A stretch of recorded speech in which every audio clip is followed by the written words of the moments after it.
आज का हमारा मुद्दा है संसद का शीतकालीन सत्र जो शुरू हो चुका है और पहले ही दिन सत्ता और विपक्ष के बीच टकराव की पूरी उम्मीद दिख रही है। एक तरफ सरकार कह रही है कि सत्र विकास, सुशासन और जनहित में नीति निर्माण का मंच है, वहीं दूसरी तरफ विपक्ष कई अहम मुद्दों पर सरकार को घेरने की तैयारी में है। ऐसे में यह सत्र पूरी तरह हंगामेदार होने के संकेत दे रहा है। प्रधानमंत्री नरेंद्र मोदी ने सत्र शुरू होने से पहले मीडिया से बातचीत में तीखा संदेश दिया।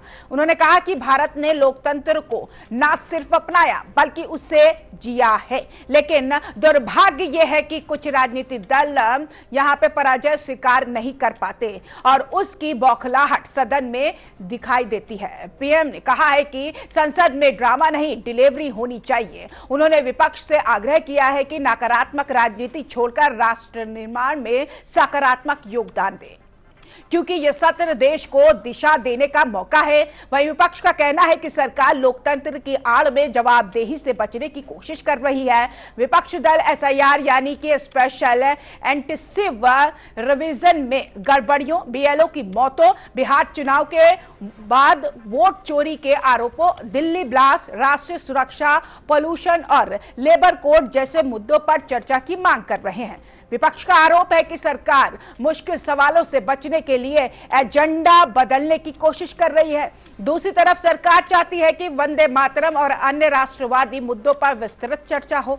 सरकार 14 अहम विधेयक पेश करने जा रही है, जिसमें एटॉमिक एनर्जी बिल शामिल है। अब बड़ा सवाल यह है कि क्या यह सत्र समाधान दे पाएगा या फिर सदन की बहस एक बार फिर राजनीतिक आरोप प्रत्यारोप में उलझकर रह जाएगी।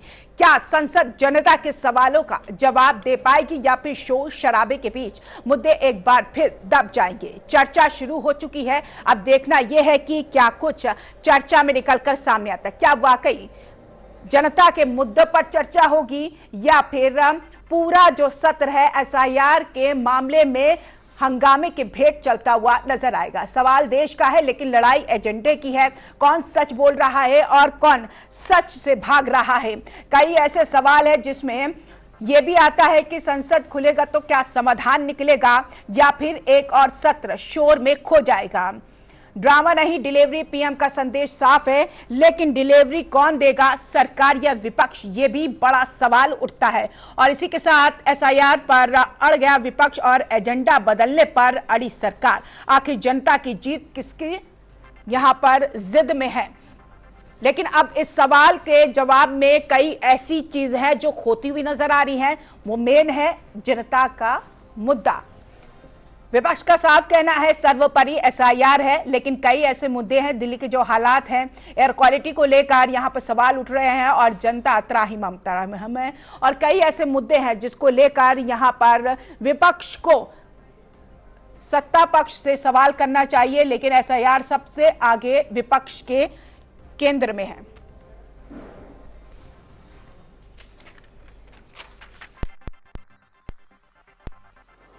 इस नई पीढ़ी के अनुभव सदन के माध्यम से राष्ट्र को भी लाभान्वित करेंगे और इसलिए मेरा आग्रह रहेगा कि हम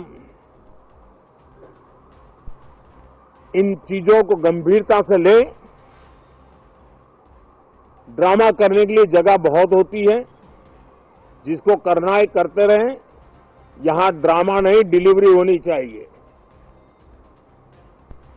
नारे के लिए भी जितने नारे बुलवाने हो, पूरा देश खाली पड़ा है। जहां पराजित होकर के आए वहां बोल चुके हो, जहां अभी पराजय के लिए जाने वाले हो वहां भी बोल दीजिए, लेकिन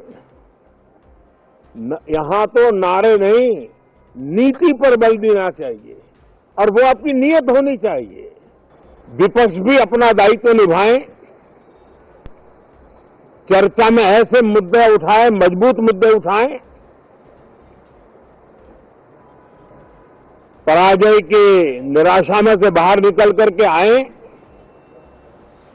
और दुर्भाग्य है कि एकाध दो दल तो ऐसे हैं जो पराजय भी नहीं पचा पाते। और मैं सोच रहा था बिहार के नतीजे इतना समय हो गया है तो अब थोड़ा समझ गए होंगे, लेकिन कल जो मैं बयानबाजी सुन रहा हूं उनकी, तो उसे लगता है कि पराजय ने उनको परेशान करके रखा है। हमें वो भाषण न दे। पूरे देश ने पिछली बार देखा है, अगर ये संसद सबकी है तो विपक्ष लगातार हर रोज सिर्फ एक ही मांग तो कर रहा था कि एसआईआर पर चर्चा हो जाए, किसी रूप में हो जाए, किसी स्वरूप में हो जाए। देश में अगर आजादी है, लोकतंत्र है और संविधान है तो देश संविधान के अनुसार चलना चाहिए ना। संविधान में जिस तरीके से, एक उदाहरण काफी है, इतने बीएलओ जो उस काम में लगाए गए हैं, अगर वो आत्महत्या कर रहे हो तो बात तो फिर असहनशीलता की है। और कोई भी संवेदनशील सरकार होगी, संविधान को मानने वाली सरकार होगी तो चर्चा के लिए ही तो संसद है। देखिए, हम तो यही इसी तैयारी के साथ आए हैं कि हाउस चले और अच्छे से चले, और जो भी अपोजिशन का मुद्दा हो उस पर सत्ता पक्ष उसकी बात को सुने। अगर वो भी साथ देगी तो दोनों मिलके इस हाउस को चलाएंगे, क्योंकि स्टेट के बहुत सारे मुद्दे हैं जिसे हमें उठाना है।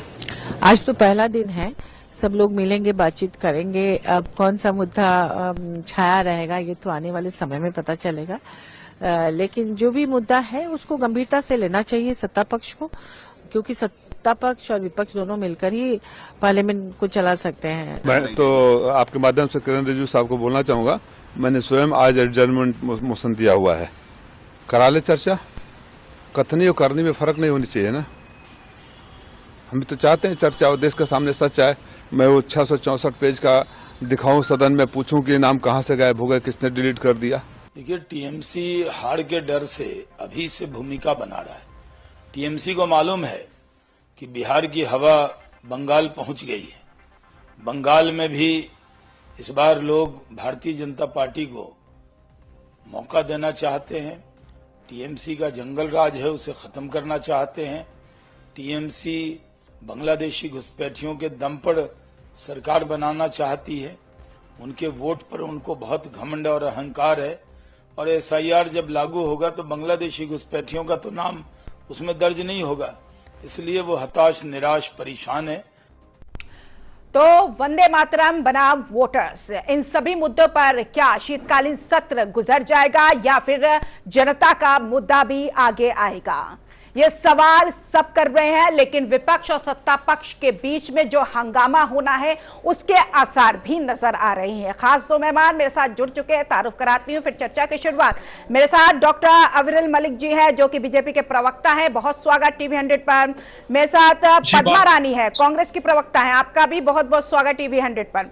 सबसे पहले मुझे लगता है अविरल मलिक जी आपसे सवाल करना चाहिए, क्योंकि सत्र शुरू होने से पहले प्रधानमंत्री नरेंद्र मोदी ने एक खास बात कही है। उन्होंने कहा है कि ड्रामा नहीं, डिलीवरी। वही विपक्ष का कहना है कि सत्ता पक्ष सवालों से बचने की कोशिश कर रहा है। तो क्या इस सत्र में कठिन सवालों से बचने की कोशिश हो रही है? जितने कठिन सवाल पूछ रहे हैं, हाँ। एक तरीके से जितना कठिन सवाल ये पूछना चाहे उतना पूछें, किसी रूप में किसी को कोई समस्या नहीं है। और उसके साथ साथ जहां तक विषय एक तरीके से आरोप प्रत्यारोप का, मैं सोचता हूँ किसी रूप में आरोप प्रत्यारोप की राजनीति नहीं होनी चाहिए। तथ्यों के आधार पर बात की जानी चाहिए, मुद्दों की राजनीति होनी चाहिए, मुद्दा आधारित राजनीति होनी चाहिए और चर्चा होनी चाहिए। चर्चा और टंकी की चोट पर किसी ने मना नहीं किया है, लेकिन प्रश्न काल में एक तरीके से व्यवधान पैदा करना, समस्या उत्पन्न करना, प्रश्नकाल को खराब करने का प्रयास करना, तो ये पूर्ण रूप से गलत है। अभी भी जिस प्रकार से प्रारंभ हुआ और ओम बिरला जी ने विशेष निवेदन किया, बावजूद इसके निवेदन को ना मानना, तो मैं समझता हूँ ये पूर्ण रूप से गलत है। और अगर जहां तक विषय एक तरीके जनता का, तो जनता पूर्ण रूप से इस चीज को देख रही है। लोग देख रहे हैं कि लोगों का जो टैक्स का पैसा है वो खर्च हो रहा है, तो उससे कितना लाभ हो रहा है और कितना हानि हो रही है, कितना देश को नुकसान हो रहा है, कितना फायदा हो रहा है, उसका आउटपुट क्या है, डिलीवरी क्या हो रही है, जनता को उससे क्या लाभ हो रहा है, ये निश्चित रूप से इस देश की जनता देखती है, देख रही है।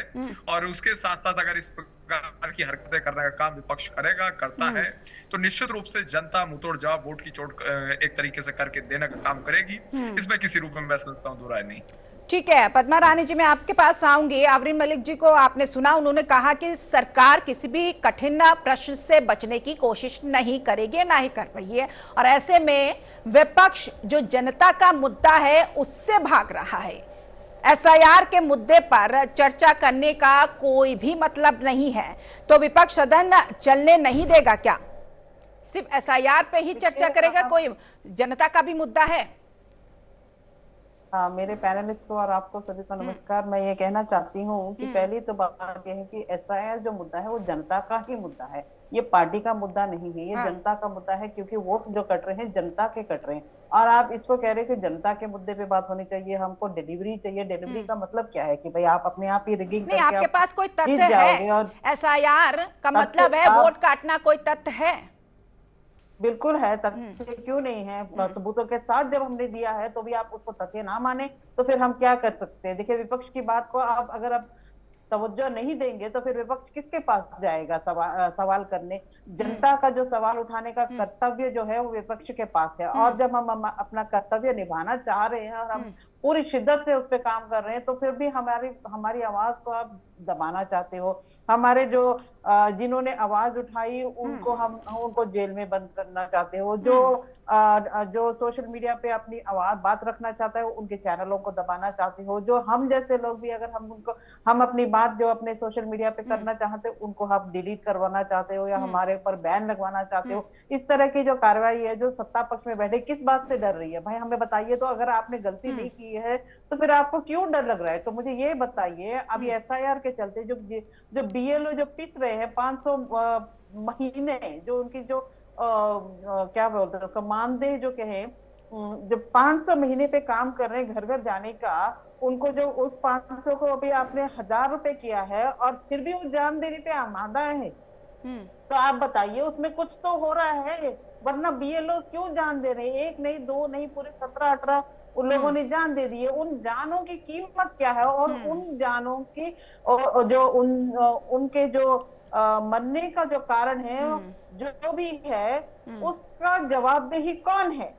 हमें ये चाहिए। हम चाहते हैं कि लोगों की बात उठे, लोगों के मुद्दे उठे, मुद्दों पे नहीं आप हमेशा अपनी ही बड़ाई करके मैं 56 में एक इकलौता, एक अकेला, ये सब जो डायलॉगबाजी है बहुत हो गया, हमने बहुत सुन लिया है। अब हमें ये बताइए, जो आपने दिल्ली के चुनाव में जो आपने जो वायदे किए थे वो पूरा किया। दिल्ली घुटके मर रही है, कोई जवाबदेही नहीं है। परिवहन मंत्री जो है वो बंगाल में बैठे हुए अपना वो चुनाव का काम कर रहे हैं, बंगाल जीतने जा रहे हैं, यहाँ दिल्ली को घुटते मरते छोड़ते।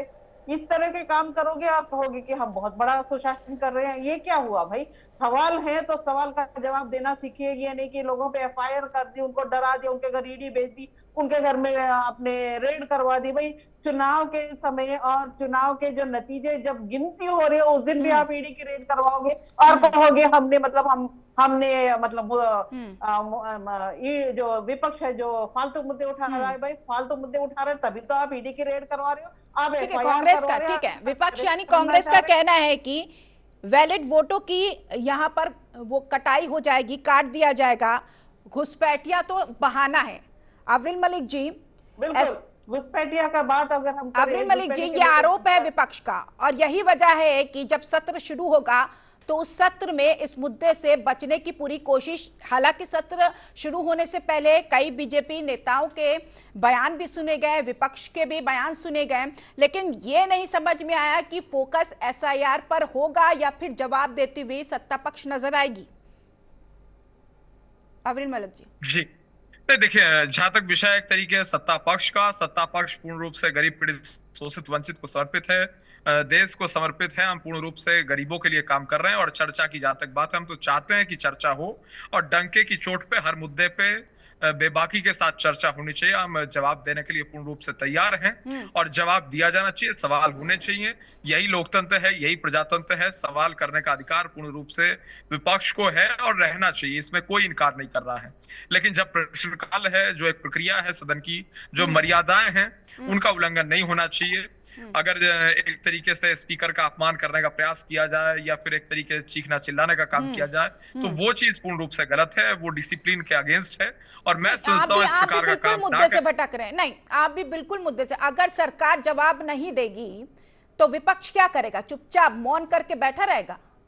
वंदे मातरम संसद में ये राष्ट्रीय गान बजता है तो स्पीकर ऑफ कर दिया जाता है, ये विपक्ष का आरोप है, क्या ये सही है? नहीं, देखिए अभी प्रारंभ हुआ था और प्रारंभ होते ही ओम बिरला जी ने विशेष निवेदन किया सबसे बैठने के लिए, लेकिन उन्होंने नहीं माना। और उसके बाद अनुराग शर्मा जी बोले, झांसी से वो मेंबर पार्लियामेंट है हमारे बीजेपी से, वो बोलना उन्होंने एक तरीके से प्रारंभ किया, लेकिन विपक्ष नहीं सुन रहा था, तो इसका इन्हें जवाब देना चाहिए। और उसके साथ साथ वो स्पीकर पूर्ण रूप से निवेदन कर रहे हैं कि भाई ये अपनी सीट पे चले जाएं, बैठ जाएं, उसके बावजूद भी वो नहीं मान रहे हैं। तो आखिर इसका क्या जवाब है कांग्रेस पार्टी वाले दें? और उसके साथ साथ जहां तक विषय एक तरीके से प्रश्नकाल का, प्रश्नकाल में जो प्रक्रिया है उसके आधार पर काम होगा। आप पहले ये बताइए कि एसआईआर को लेकर इतना जो भ्रामक बातें हैं वो क्यों फैली हुई? क्यों नहीं विश्वास विपक्ष नहीं क्यों नहीं विश्वास में विपक्ष को ले रहा है? बिल्कुल नहीं विश्वास विपक्ष को लिया जा रहा है? बिल्कुल बिल्कुल। देखिए एसआईआर क्या है? एसआईआर बिल्कुल स्पष्ट है, वो वोटर लिस्ट को अपडेट करने का काम किया जा रहा है, अपडेट करने का काम किया जा रहा है। और उसके साथ साथ जिनकी आयु 18 साल की हो गई है, क्या अपडेट होगी वोटर में? क्या चीज होगा? क्या तब्दीली होगी? बिल्कुल, देखिए जिनकी 18 साल की आयु हो गई है उनकी वोट बन जा रही है, उनका नाम उसमें लिस्ट में जुड़ जा रहा है। उससे अधिक जिनकी उम्र हो गई है और अगर नहीं तो इनसे पूछना चाहिए तो विवाद आखिर क्यों कर रहे हैं? आखिर समस्या क्यों हो रही है? नहीं, क्या ये नया रूप कैसे आ गया? बिल्कुल पहले भी होता था, जहां तक मुझे याद है कि हाँ, युवा पीढ़ी जो 18+ हो गए हैं वो इतने प्रतिशत जुड़ चुके हैं। और क्या नया है ये बताइए? नहीं, देखिए जिनका निधन हो रहा है, देहांत हो रहा है, उनका नाम हटाने का काम किया जा रहा है। और उसके साथ साथ अगर कोई फर्जी वोट है, किसी रूप में कोई गलत नाम पड़ा हुआ है, उसको सही करने किया जा रहा है। ये पहले नहीं होता देखिए था? पहले तो बहुत कुछ था।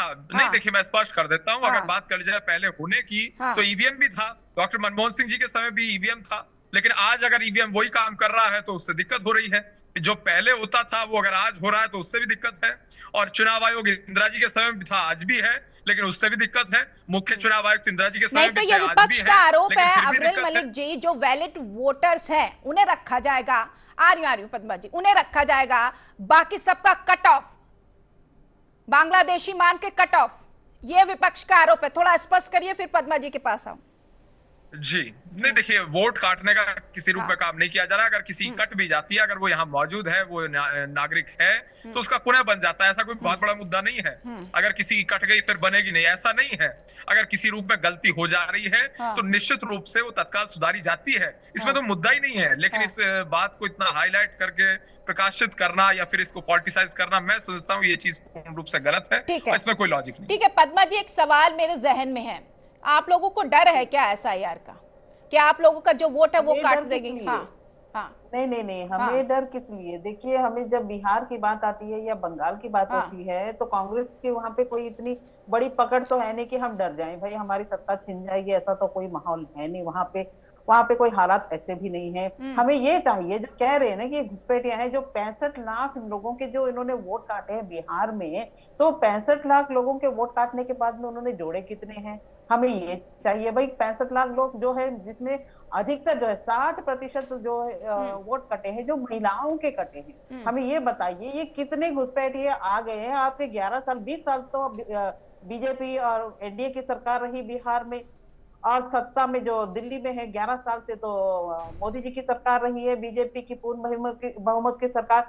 तो इनके रहते कितने सालों में क्या 65 लाख घुसपैठिए घुस के आ गए बिहार में? वो भी वहां से, मतलब जहां से बाहर से घुस के भाई, जिस बिहार से, जो बिहार का जो अपना नागरिक है वो खुद बिहार छोड़ के दूसरे अन्य राज्यों में मजदूरी करने या नौकरी करने जाता है, वहां पे कहाँ घुसपैठ करने पहुंचे ये लोग? हमें ये जानना है। पद्मा जी, जब पता चलता है तो अभी तो कार्रवाई होती है। चलो ठीक है, अगर आ गए, पता चल गया सरकार को, तो काटा छाटी करना उसी का हक है। अब नहीं करेंगे, अब नहीं करेगा, अब नहीं सरकार करेगी तो आगे करेगी, तो तब भी आप सवाल करेंगे।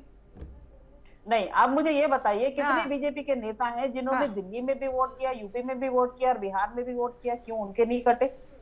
उनके क्यों नहीं वोट कटे? हमें ये भी जानना है। ऐसे कैसे हो सकता है कि भाई आप लोगों ने मतलब एसआईआर कर दी घुसपैठियों को? बड़े घुसपैठिया आ गए, चलो हमने मान लिया कि घुसपैठिया आए हैं, तो नाम तो लिस्ट तो बाहर करो भाई। आपको क्यों डर लगता है कि उनका निस्तार सार्वजनिक करने में आपको क्यों डर लगता है? यही तो मांगा है।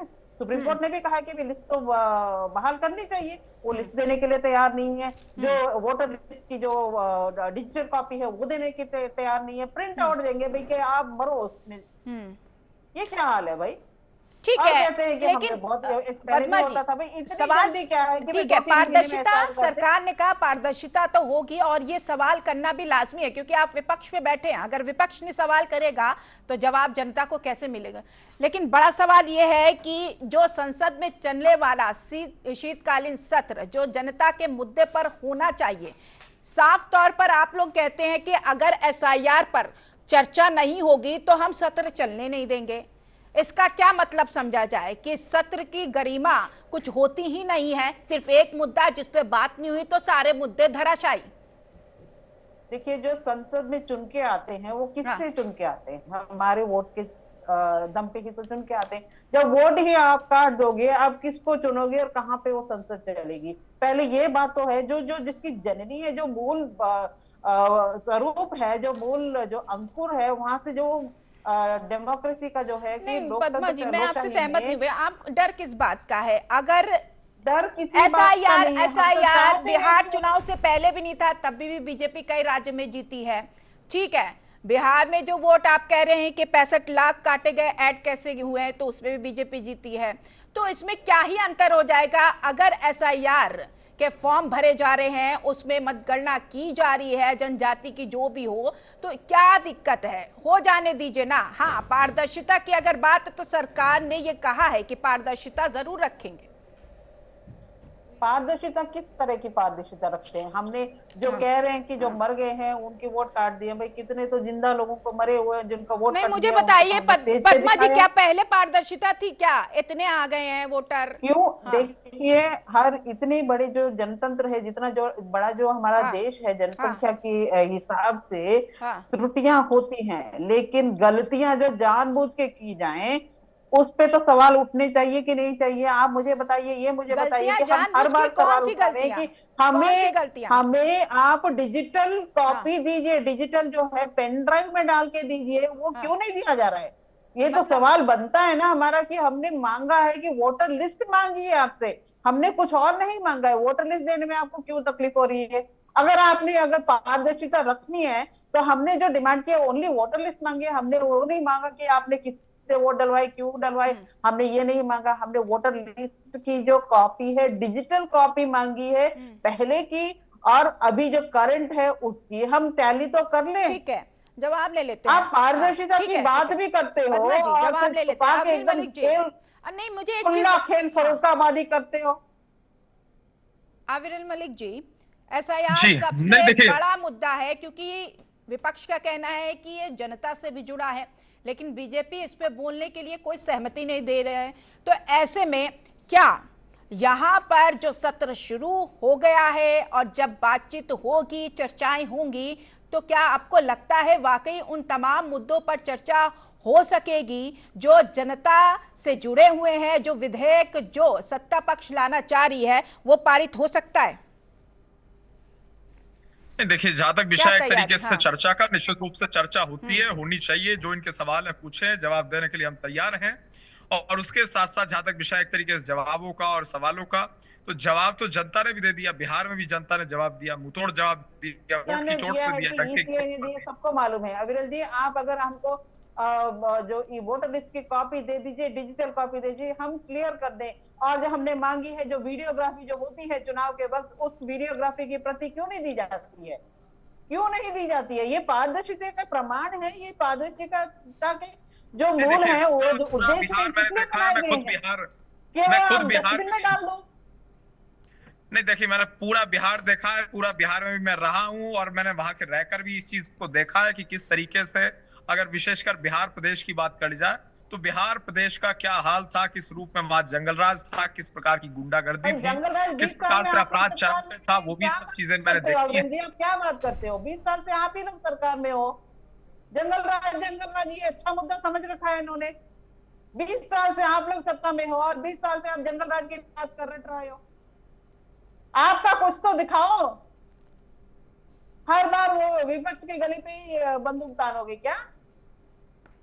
20 साल से आपकी जो आपने जो किया है, जो विकास किया है, उससे मुद्दे पे बात करो। जंगल राज अभी हर राज्य में जो नहीं, जंगल राज रहा है, चाहे शहाबुद्दीन की बात हो, चाहे तेजाब जो कांड की बात हो, बीजेपी चाहे राज्य अपराध है, की वहाँ बात पे हो, जंगल चाहे राज हो अपराधियों जाता की बात हो, चाहे गुंडों की बात हो, चाहे माफियाओं की बात हो, चाहे किसी प्रकार से तो संगठित आप ही अपराध सत्ता में वालों हो का ना विषय। भाई। देखिए, पहली आप बात सही अविरल बात मलिक जी, हो। एक लास्ट कमेंट के साथ गुंडा माफिया और कानून व्यवस्था, इस पर भी सवाल उठ रहे हैं, क्योंकि दिल्ली में लाल किले के पास जो बम ब्लास्ट हुआ, अभी भी विपक्ष का कहना है कि उसको लेकर कोई भी भरोसा नहीं दिया जा रहा, विश्वास में नहीं रखा जा रहा है। ये भी एक अहम मुद्दा है जो सत्र में गूंजने वाला है। और बीएलओ पर दबाव, ये तमाम ऐसी चीजें हैं, तो कहीं ना कहीं सरकार घिरती हुई नजर आएगी इस सत्र के दौरान। तो लास्ट कमेंट दीजिए, किस तरीके से जवाब दिया जाएगा विपक्ष को? बिल्कुल नहीं, देखिए, हमारी प्रायोरिटी में कल भी था, आज भी है, भविष्य में भी रहेगा। प्रत्येक नागरिक की सुरक्षा, प्रत्येक व्यक्ति की सुरक्षा, हर सिटीजन की सुरक्षा निश्चित रूप से हमारी प्रायोरिटी में कल भी थी, आज भी है, इन फ्यूचर भी रहेगी, इसमें किसी रूप में दो राय नहीं है। और उसके साथ साथ जो इन्होंने बिहार प्रदेश की बात की थी, नीतीश जी सेक्युलर नेता है, हिंदू मुस्लिम सिख ईसाई जैन बौद्ध पारसी सबको साथ लेके चलते हैं, और पूर्ण रूप से नीतीश जी के नेतृत्व में मजबूत सरकार बनी है, चल रही है। गुंडे माफियाओं पे पद्मा जी, क्या तैयारी, किस तरीके से अपने सवालों का जवाब सत्ता पक्ष से आप लोग लेंगे और कैसे? अगर एसआईआर पर चर्चा नहीं होती तो वाकई अन्य मुद्दे धराशायी हो जाएंगे क्या? क्यों धराशायी होंगे? देखिए, सत्ता पक्ष जो है, हर बार आपने देखा है किस तरह से बॉडी शेमिंग करती है, किस तरह से लोगों को, मतलब आपको याद होगा कि जो सदन के जो मुखिया बैठते हैं, जो ओम बिरला हो, चाहे पहले के धनखड़ जी रहे हो, किस तरह से उन्होंने हमारी आवाज दबाने की जो है भरपूर कोशिश की है। हर बार वो रंगे हाथों पकड़े गए हैं, किस तरह से हमारे माइक बंद किए जाते हैं, हमारे को टीवी में नहीं दिखाया जाता है। ये सत्ता का जो गुरूर है, जो गुमान है, जो अहम है उनका, वो छलकता है किस तरह के कि भाई सदन में भी आप बेईमानी कर जाते हो, बाकी की बात तो हम करें क्या? जो सदन में जो चलता है वो ठीक है। सदन एकमात्र ऐसा केंद्र है जहां पर आप तमाम मुद्दों को एक बार फिर बहुत सिरे तरीके से सरकार के सामने आमने सामने रख सकते हैं, ताकि उससे जवाब लिया जाए। लेकिन सड़क आपकी है, जनता आपकी भी है, तो मेन चीज ये है कि जनता के बीच जाकर अगर उनका हालचाल लिया जाए तो विपक्ष को और भी ज्यादा ठोस सबूत मिल सकता है। खैर, यहाँ पर वक्त इतना ही है, आप दोनों को मैं रोकना चाहूंगी। पद्मा जी और डॉक्टर अविरल मलिक जी, बहुत बहुत शुक्रिया, कीमती वक्त दिया और अहम सवालों का बेहतरीन जवाब आप दोनों ने दिया। देखिए, जवाबदेही का समय है, सत्र जब शुरू होगा, अब देखना यह है कि क्या सरकार जवाब देगी या विपक्ष जवाब लेने के लिए हंगामा करता हुआ नजर आएगा। और इस बीच क्या वाकई जनता का जो मुद्दा है उस पर चर्चा हो पाएगी? जैसे पहले सत्र था और वो हंगामे के बीच भेंट चढ़ गया, अब ये सत्र कितना महत्वपूर्ण है, क्या वाकई इसका कोई निष्कर्ष निकलकर सामने आएगा? फिलहाल इस खास कार्यक्रम में इतना ही। बने रहिए टीवी के साथ। नमस्कार।